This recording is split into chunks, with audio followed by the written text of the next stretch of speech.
else. After that, I had a whole coughing exorcism. Shout out to Matt, those hits. That was dedicated to you. I have attempted to post and edit and just film and do this entire week, and each time has been a fail. And I'm praying to every single motherfucking God that exists. May they not be angry that I just cussed in vain. But I'm praying to every motherfucking God that this mic is on right now, because that's been the problem. I'll film and the mic has not been on. We're redeeming ourselves. I'm a consistent girly, I swear. But as always, guys, before we get started, don't forget to like, subscribe, and comment down below. And if you have your own spooky, scary, unsettling story that you would like to share with me to read in a future video, make sure to email this email right here. Disclaimer, I have never said this before, but tonight's topic, by the way, is short stories, fiction. If you have a fictional story, short story, that you would like to send for me to read, please send those to me too. I love reading people's work, and I would love to see what your creative minds can create. Just let me know that they're, fake, and it's not a real story, so I'm not out here bugging the fuck out, Please and thank you. And, of course, if you want to show my channel some love, and you're enjoying the content, and you feel like tipping your favorite waitress, here's my tip jar. As I said, tonight's spooky, scary Reddit thread is short stories by super creative Redditors. So, here we go. The first story is titled Caleb. Are you okay? Ruby asked. Do you need anything? I'm fine. Caleb snapped from beneath his comforter. Sorry, I just had a lisp. Probably sounded great, but blew my mind for a second. Okay, I'm sorry. Let me stop interrupting myself. I'm fine. Caleb snapped from beneath his comforter. Just leave me alone. Ruby ignored his request. Why don't you tell someone what's really going on instead of lying about it all the time? Caleb threw the covers off so that Ruby could see his face. She winced when she saw that his left eye was swollen shut. Oh, that's my right eye. Let me switch. If I don't lie about it, he will. Caleb jabbed his finger towards the garage where his dad was working, and we both know everyone will believe him over me.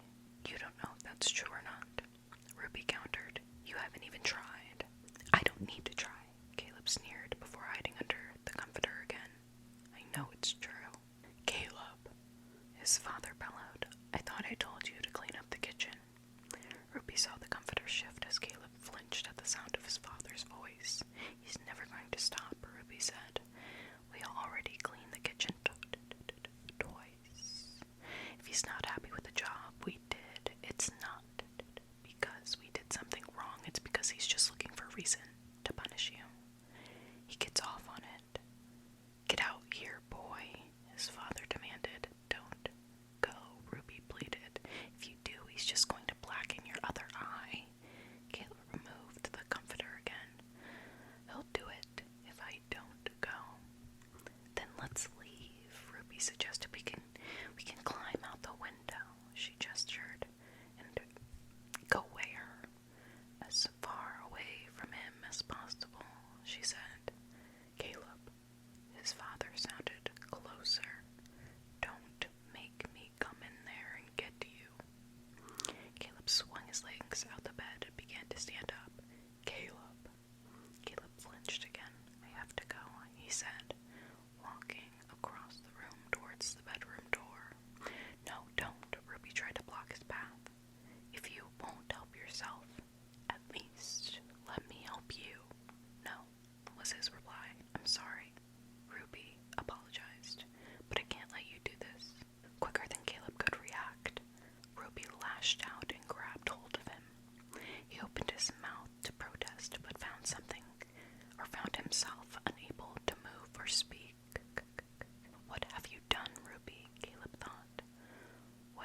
with you? Why are you smiling like that? I'm just happy to see you. He replied. Well, knock it off. His father sneered. You look like an idiot. Caleb continued to stand there, smiling. I mean it, Caleb, his father warned. My name's not Caleb. His son's smile widened. This is as wide as my smile goes. It's Ruby, and I think it's about time the two of us had a little chat. The next story is called Long Distance Voicemails. Mary, that's your name, right? Heard you met Harry last night. You may think he's a charming gentleman at the bar, but trust me, he's not. Don't go out with him. Don't let him get your number. Just don't. From Robin. Next voicemail. I was at Harry's house today when I overheard him talking to someone on the phone. I think he dug his claws into another girl. Whoever you are, stay away from him and stay safe. I don't want you to end up like me. Not today. From Asha. Don't drink the wine. From Rose.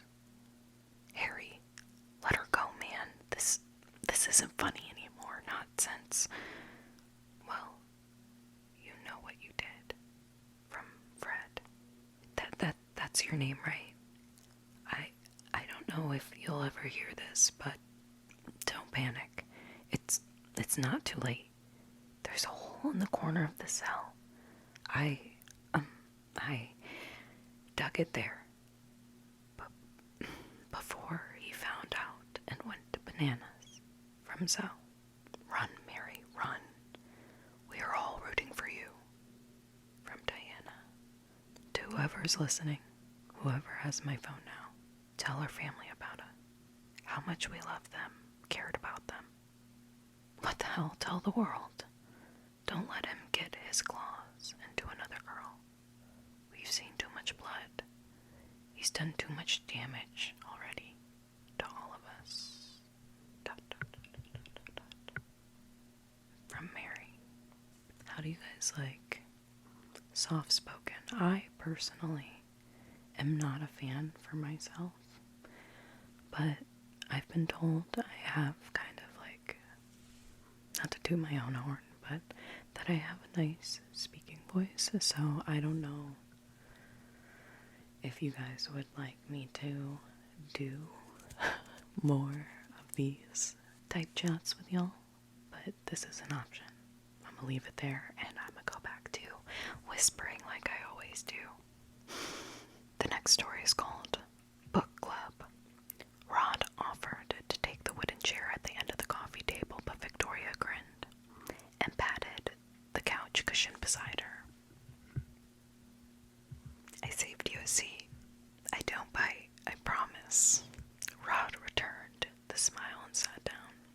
Next to Victoria felt like the best seat and the worst seat in the room. Every Thursday he met with 3 of his wife's friends and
surprise in their eyes as he fished the single sheet of parchment out of the folder.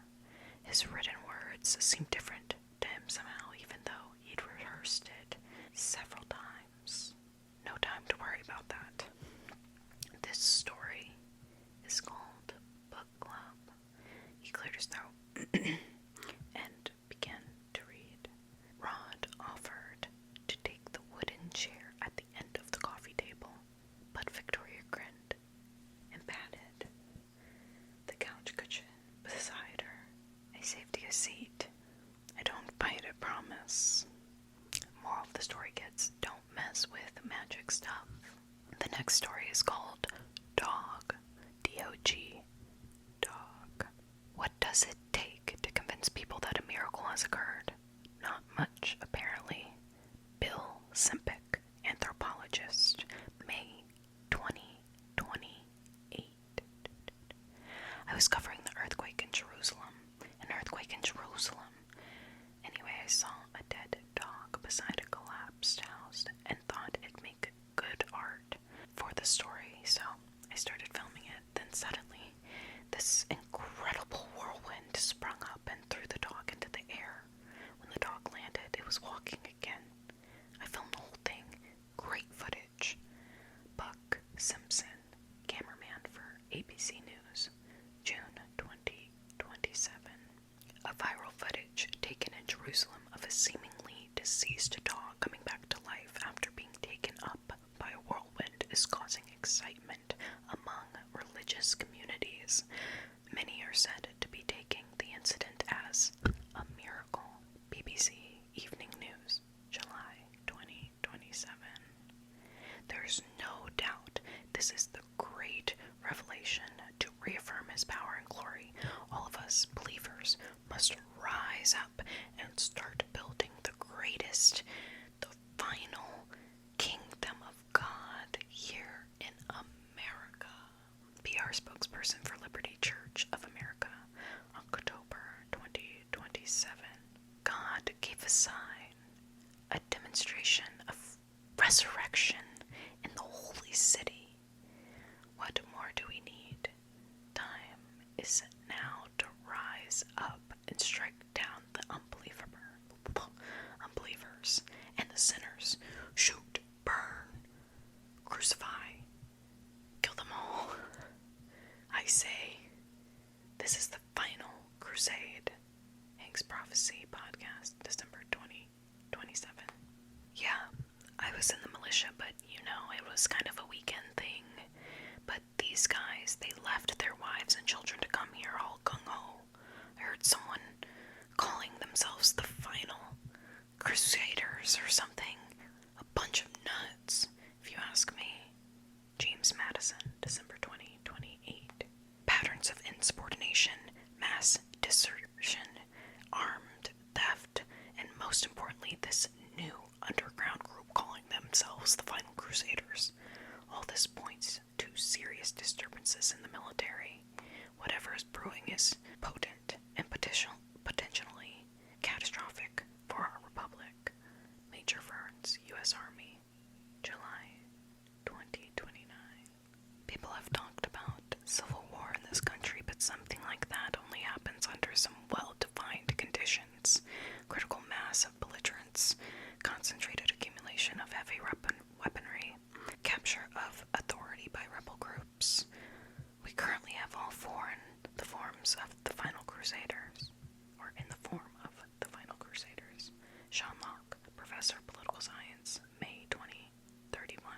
Who knows why the Final Crusader rebels decided to lay siege to Fort Knox? Perhaps it being the federal gold repository, it symbolized the wealth and the strength of the Republic which they wanted to dismantle. Harold Combs in The Falls of the Republic, published in 2035. The Final Crusader spokesman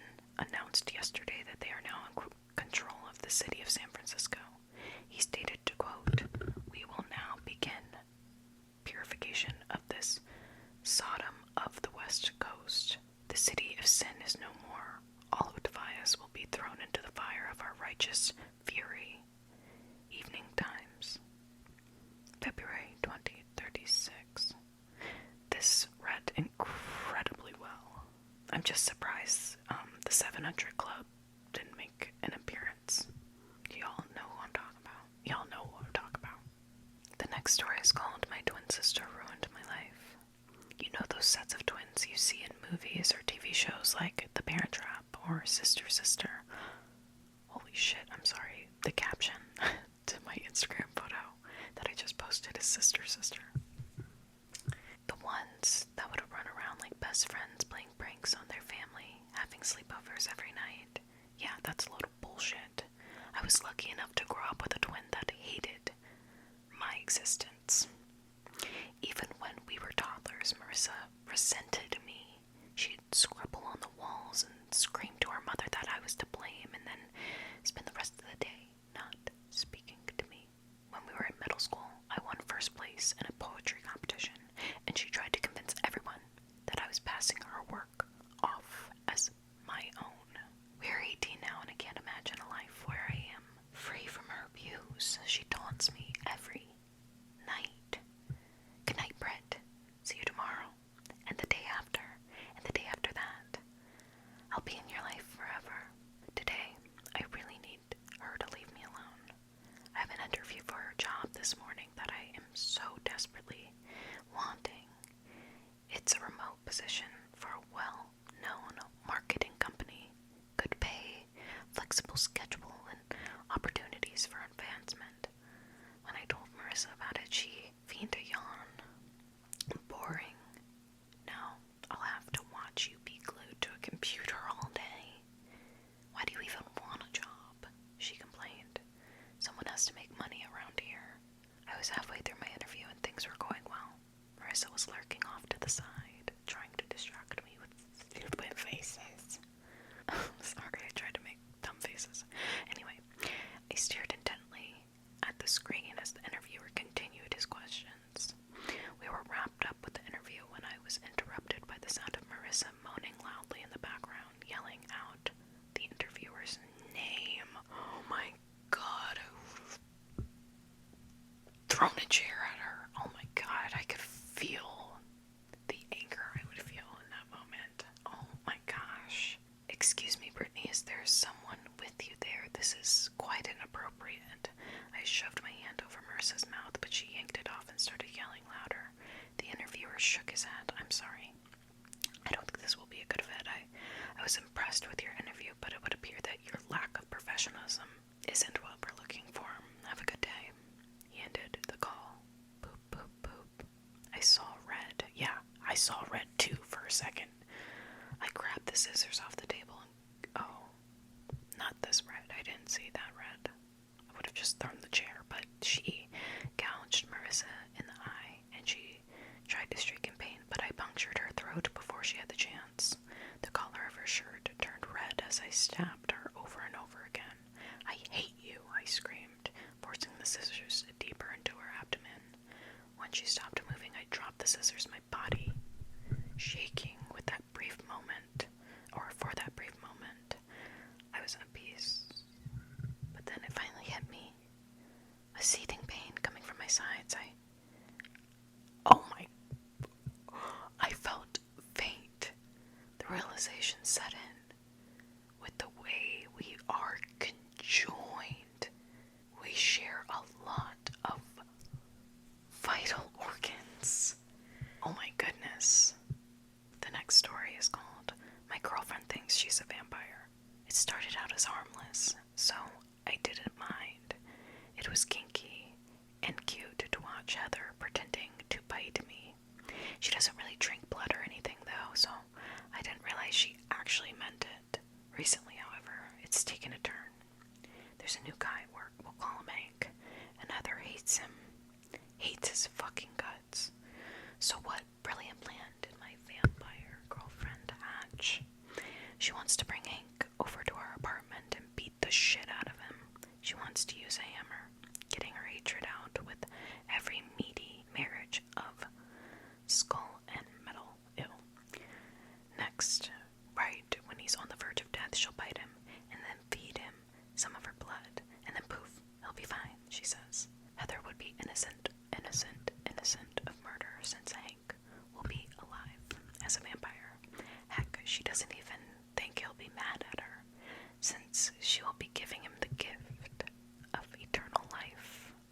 this makes her sound crazy. I think it's a crazy plan too, believe me.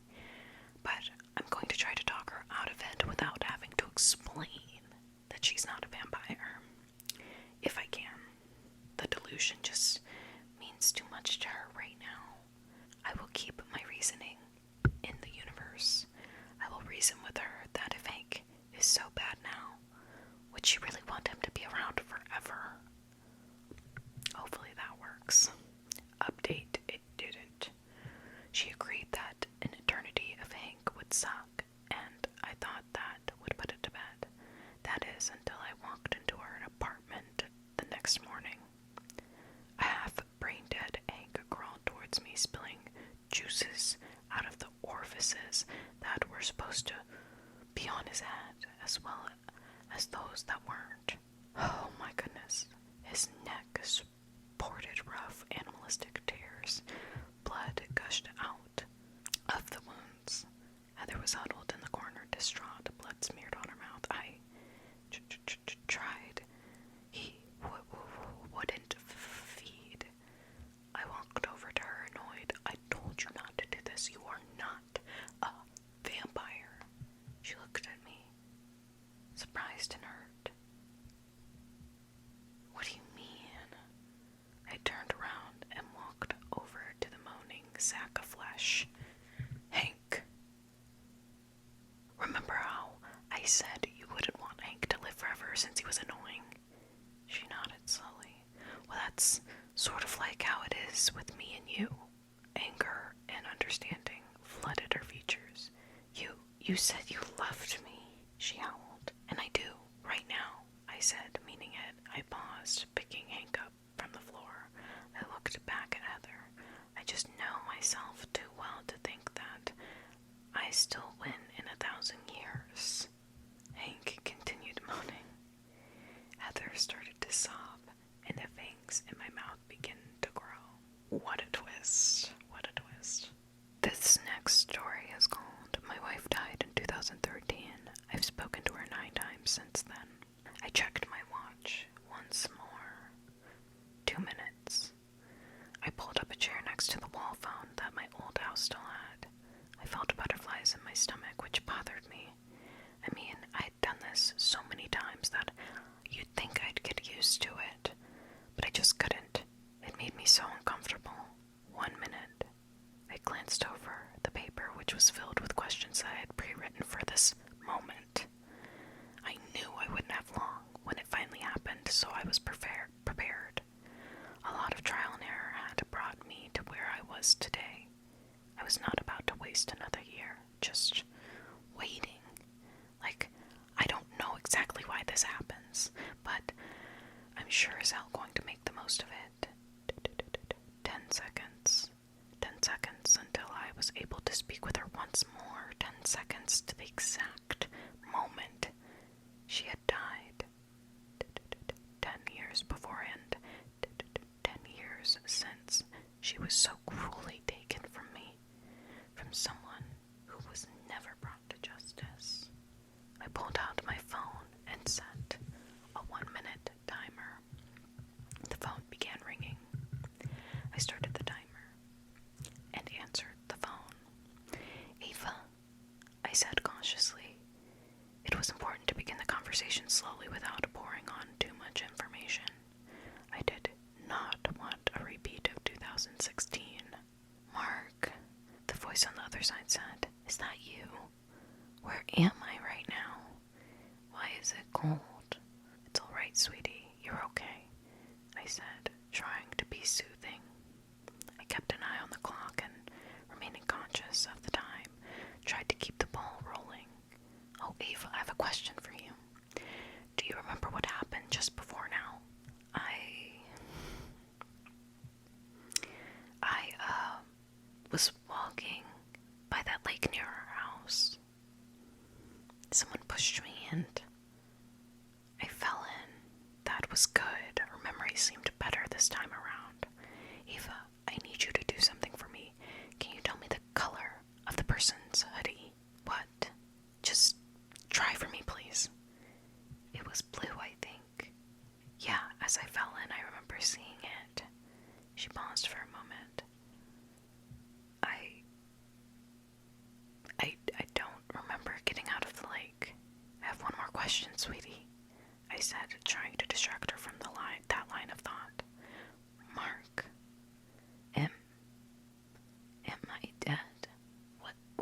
going on? Sighing, I reached for the pen and wrote to Killer wore blue hoodie. That information nailed it down to 3 suspects near the crime scene of her death. I figured all I needed was just one more call with her to discern who her killer was. Where am I, Mark? She continued, her voice racing as she spoke. Say something, please. How did I get here? Why is it so cold? She started shrieking through the phone, yelling at me to explain what was happening to her. 1 more year. I hung up the phone. Spoilers without spoilers. This reminds me of Black Phone. That's all I'm gonna say. I never read the book for the Black Phone, but I did see the movie. I need to read the book. It's been on my list for a long time. But with that being said, that is all I have for you guys tonight. Let me know if you guys would like more scary short stories that are fiction. Just gotta keep reminding y'all, these were not real tonight. But yeah, thanks for watching. Don't forget to like, subscribe, and comment down below. And if you have your own spooky scary story that you would like for me to read in a future video, make sure to email this email right here, which is also available down below, as well as my tip jar if you're feeling ever so generous and would like to tip your favorite waitress for sleep dress.